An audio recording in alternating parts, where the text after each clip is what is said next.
Morning Niner fam, we got that win. Got that win. We're now 6-5. We're now sitting in the 6th seed. How does it feel? How does it feel? It was a really good game. We went through some adversity. Loved. There's so much to love about that game. Even though they had my heart going like this all through, like especially the fourth quarter of that game.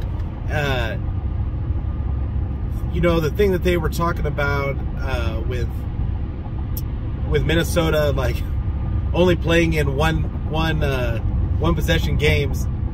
It's real. It's real. They're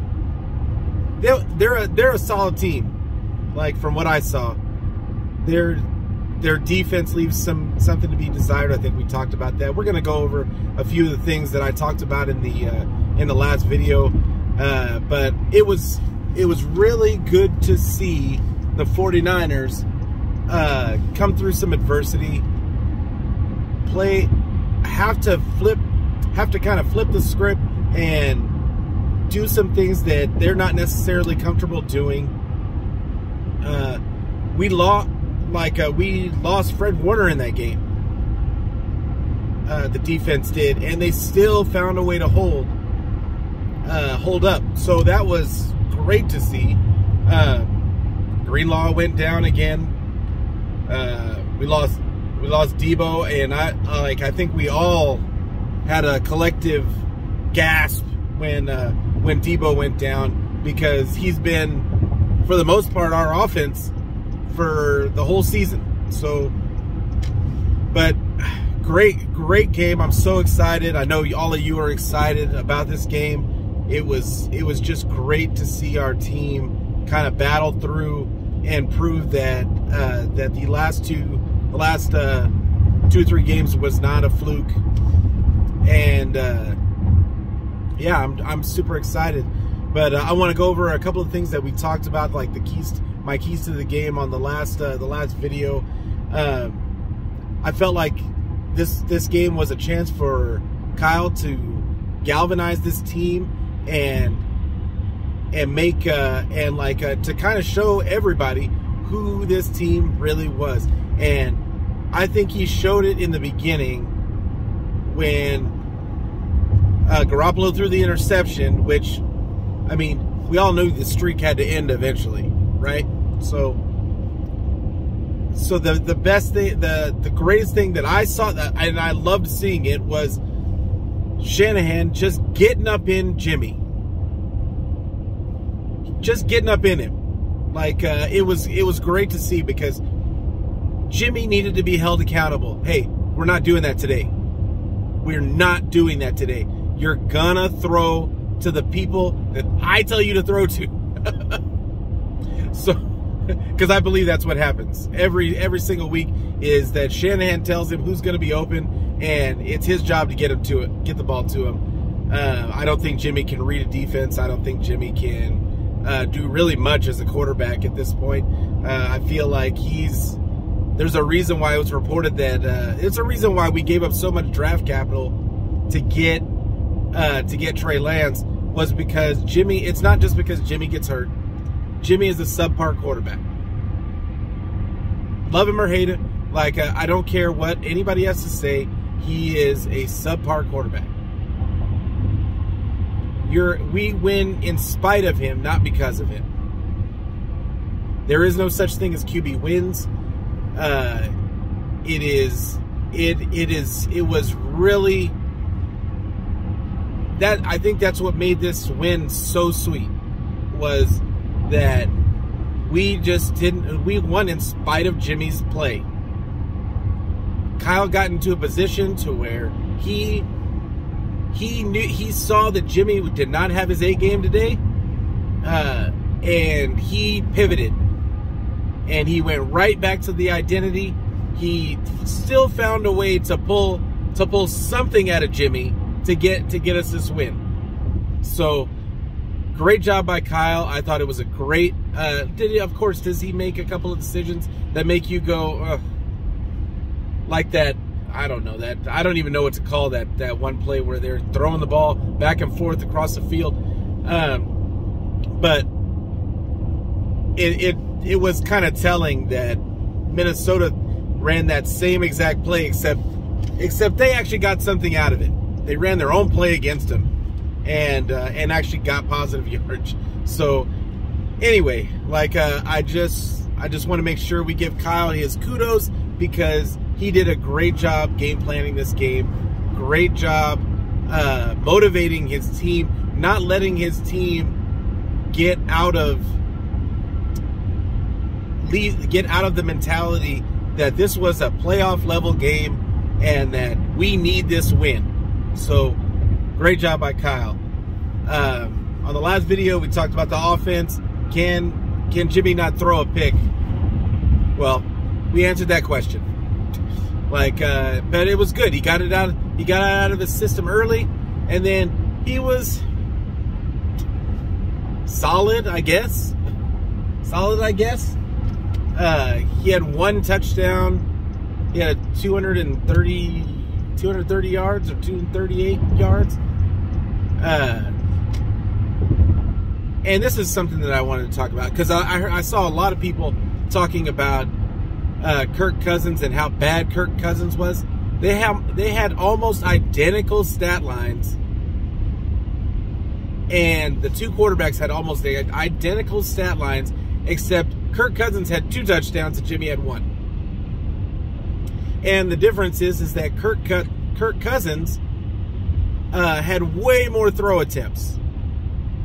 So it was telling, like, Jimmy might have been more efficient, but Kirk Cousins has way more responsibility in his offense than Jimmy does. We ran the ball 39 times. Again. Well, let's just say we ran the ball 40 times. Again. Like, Jimmy, like, the Minnesota did not run the ball nearly as much as us. So, why don't we sit there and give, like, they are not the same quarterback. I just want to say that. They're not the same quarterback. Did Kirk make mistakes? Yes. He had way more opportunities to make mistakes. So it was, that part was telling to me. And it might sound like I'm anti-Jimmy. It's because I am. Like, reality's, like, the reality is right in front of everybody's face. I was on Twitter Spaces last week, and I heard people talking about how Jimmy could possibly get us a second or even a first-round draft pick. Okay, this game should let you guys know exactly what I was saying last week, which is Jimmy is not that guy. Nobody is going to give us more than at the most, I see us getting a 3rd to 4th rounder at the most, and that's if we win out for the rest of the season and Jimmy doesn't do anything just super terrible, like to take it away. But the reality is this: Jimmy is a subpar quarterback. He's a starter, I guess. But yeah, the reality is we win in spite of him, not because of him. And we have to game plan. Kyle has to game plan around the fact that he is a middling, subpar quarterback. So that's the last thing I'm going to say negative about Jimmy today, because I don't want to tarnish this victory by being anti-Jimmy. I was very frustrated yesterday by watching. And my wife doesn't even watch football like that, but she's sitting there saying all the way through the game, "What's wrong with your quarterback?" Like, I mean, because anyway, we're not going to talk about Jimmy anymore. So next thing we talked about as far as the offense went was, how many times were they going to run the ball? Like, they ran the ball. I said that they would probably run the ball 30 to 40 times. I knew it wouldn't be 40 plus. because I felt like Kyle was going to try some stuff and because I think that he thought that that's what the other team was expecting, which in the beginning of the game, what did we see? We saw Kyle try to get away and let Jimmy cook, but we all know that that's a recipe for disaster. We all should know that by now. So I think Kyle understands it now, that there's never going to be a time when Jimmy can be the focal point of the offense. So they ran the ball 39 times. Debo getting another bunch of carries. Elijah Mitchell ran the ball 27 times with a pin in his finger. Elijah Mitchell, if people don't see how special that guy is, it was refreshing to see that how hard he plays. I love watching him run the ball. I just hope that he can take this level of carries that Kyle has given him without getting more hurt than he already has this season. Because he's not going to last this season getting the ball 27 times a game. That's not going to happen. So I don't care what Kyle has to do going forward. He needs to figure out a viable second option. Okay? So, but I pretty much said I'd be surprised if they ran the ball 40 times again. I mean, they got to 39, so it is what it is. The next thing that we talked about was I wanted to see more Sermon in this game, and he ends up getting hurt on special teams. I really feel they would have probably given him the ball more later in the game, but it didn't look like they were going to give him the ball in the beginning of the game because Mitchell was getting all the carries. We didn't even see Jeff Wilson till later. So yeah, I just don't think Kyle. I think Kyle is making everyone prove themselves to be the tough guy that Kyle wants everybody to be all the time. So who knows? I guess we'll hear today how serious the Sermon injury is. I haven't seen anything yet. So, but I guess we'll find out later today. Was Debo going to be used more as a running back? My other question was, is Debo going to be used as more of a running back or wide receiver in this game? Because I kind of wanted to see him be used more of a wide receiver because of this very thing. Now, granted, you're going to say, oh, well, it was a non-contact injury. You can't, running backs get hurt, guys. That's what running backs do. You tell me one running back that you've seen, one running back that has gotten a bulk of carries that has not gotten hurt. I would love to see it. He was gonna get hurt, and Kyle, I was really disappointed that Kyle did not try to get him the ball. But the reality was that he could not trust Jimmy to throw the ball, to get him the ball through the air. He couldn't. I mean, Ayuk got three touches. So it's plain and simple. He couldn't trust Jimmy. So that's where he is with it. Like, he had to get Debo touches any way possible, and he did. Debo showed out again, and then he ended up getting hurt. We're just hoping that it's not a serious groin injury, because I think that's what was reported on the sideline. But yeah, we're just hoping that's not serious, because that would be a very interesting development for our season, and seeing where Kyle can go with this offense. Now, with that being said, I want to talk about one guy. I want to talk about Jauan Jennings. Jauan Jennings. That guy, I think everybody kind of expected Sherfield to step in and be that other guy. Jauan Jennings has quickly become a Shanahan guy. And when I say a Shanahan guy, he's getting in the middle of the running game. He's blocking. He's frustrating cornerbacks with his blocking. He's making catches. I know that touchdown grab didn't count, but I will tell you this: the guy brings energy to this offense. He is. You felt, even though his stat line wasn't that much, you could feel his energy on the field. You could feel it. You could see him as a part of the offense. And yeah, it was really, so it'll be interesting next week to see what he does next week. But yeah, I love to see what Jauan Jennings was bringing in that game. Kittle still not getting touches. It is what it is. Kittle's still not getting touches, and I was interested to see if we took advantage of the Vikings front. The Vikings did really actually a pretty decent job for a majority of the game.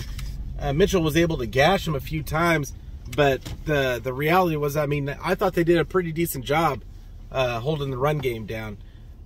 So it was, but you could see the cracks in their front, and then one of their linebackers went down, and I can't think of his name right now, but yeah, so it was a factor. I feel like it was a factor, because otherwise they probably would have had a better showing against our run game. But I mean, we ran for over 200 yards, so that tells you enough about what the game plan was and how we took advantage of their defense. As far as the defense goes, I said I wouldn't be surprised if the defense struggled. The defense did not struggle per se. Defense didn't struggle per se there, but I just want to say that Josh Norman is trash. I don't care. I've given him excuses before. He's trash. And then people are going to say, oh, well, he forced a fumble. I don't care. He's trash. Get him off the field.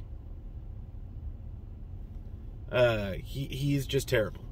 So, and I mean all the way around terrible.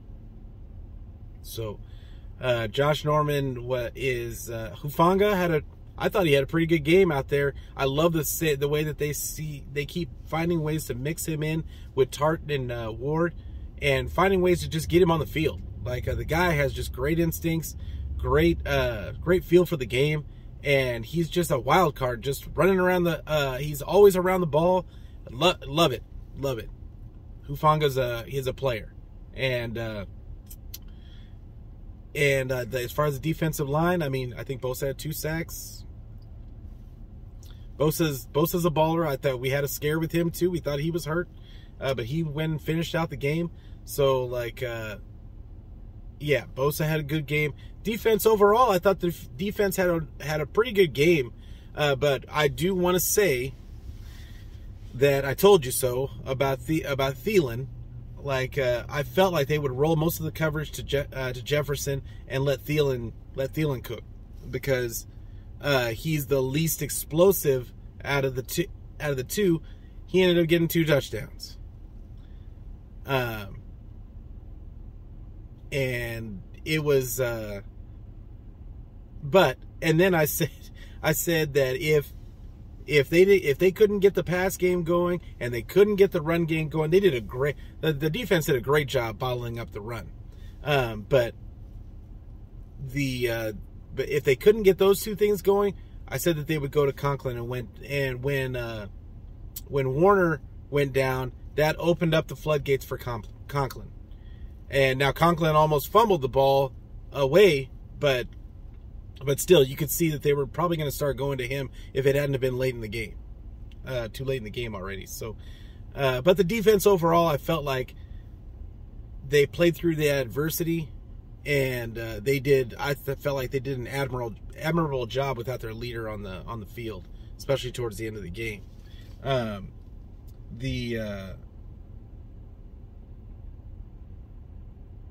But yeah, my call for the game was 21-17. It obviously that was not the case, but it was still a one possession game, and reality was that the Niners showed that they can play through adversity.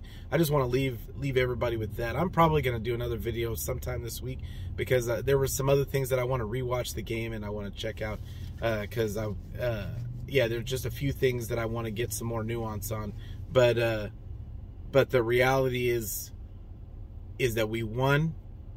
We put ourselves in the 6th seed. Be excited, Niner fam. Be excited. It would be worse to have won early and be doing what the Rams are doing right now, which is imploding. We struggled early to find our identity. We found our identity at this point. We know what our identity is. We're still looking for an identity on defense, in my opinion. But I can't wait to see what the rest of this season brings. It'll be interesting to see what the injury report is today. But I think that's why I'm going to do a video later on in the week, like probably in a couple of days, just to get just so we have a better idea of where we're going from here. But just be excited. Be excited, Niner fam. Like I'm so excited for this team. And so excited for the future of this team because I can see the vision, and I hope you all do too. I hope you guys don't nitpick this team to death because I feel like there's a vision. They have some opportunity, yes, but every team does. And yeah, like a great win by the Niners. I'll probably see you in a couple of days, but go Niners.